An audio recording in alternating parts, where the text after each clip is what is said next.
कौन सी किताब कब पढ़ें? जी हाँ दोस्तों, जानिए किताब का रहस्य। आखिरकार हम यही कंफ्यूज हो जाते हैं कि शिव पुराण, रामायण, विष्णु पुराण, महादेवी भागवत पुराण, ये सब किताबें होती हैं भगवान की। शास्त्रों में कौन सी कब पढ़नी चाहिए? यदि सारी एक दिन पढ़ेंगे तो समझ में कुछ नहीं आएगा। तो दोस्तों, आज इसी के बारे में चर्चा करेंगे हम इस वीडियो में। तो वीडियो अंत तक देखना, मज़ेदार है आपके लिए, सीखने के लिए कुछ। आज हम इसी चीज़ का उपाय करेंगे, इसी चीज़ को हम आज बताएंगे।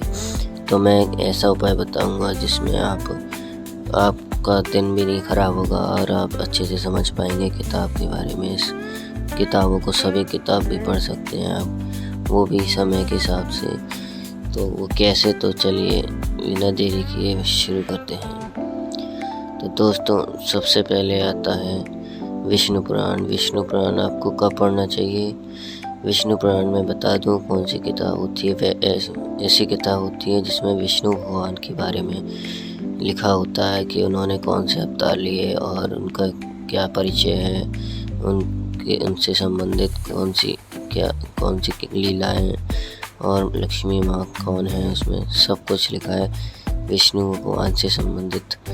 तो विष्णु पुराण आप शुभ महीने में पढ़ सकते हैं। जैसे शुभ महीना होता है, विवाह होता है जब जनवरी, दिसंबर, ठंड के मौसम में, ऐसे तो विष्णु पुराण ऐसे पढ़ सकते हैं। तो दूसरा आता है आपका शिव पुराण।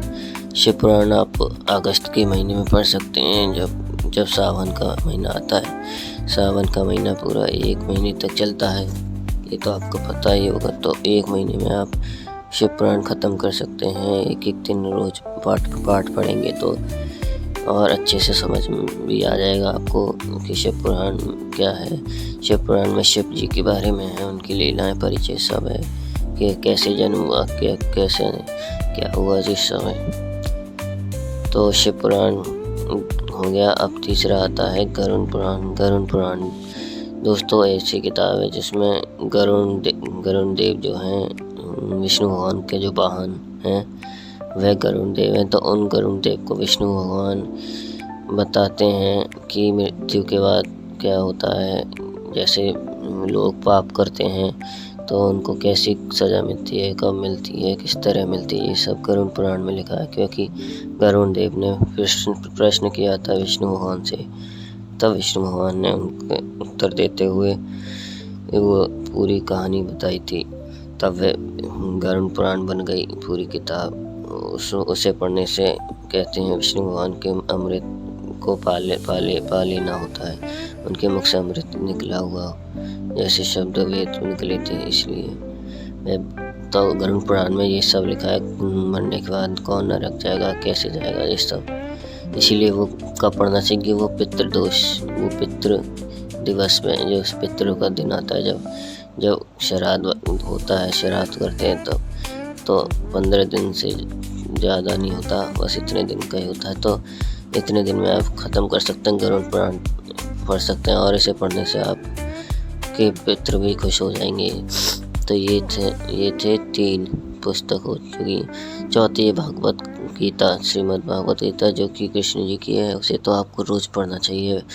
वह जो है हमारे जीवन से संबंधित है, जीवन का सार है। उसमें कृष्ण जी ने अर्जुन को सारी कहानी बताते हुए हमारे जीवन का सार बताया है कि उसमें हमें कैसे जीना चाहिए, क्या करना चाहिए। उसमें सब हमारे लिए बताया है, हमारे लिए ही कल्याण है उसमें।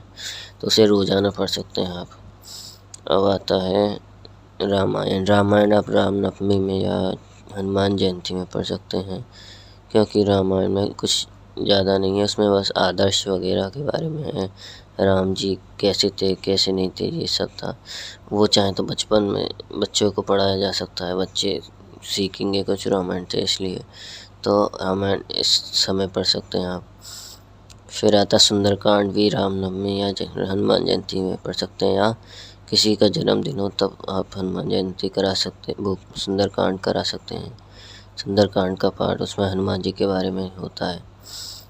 तो ये सभी थे। मैं उम्मीद करता हूँ वीडियो अच्छी लगी होगी। लाइक कर देना, सब्सक्राइब कर देना।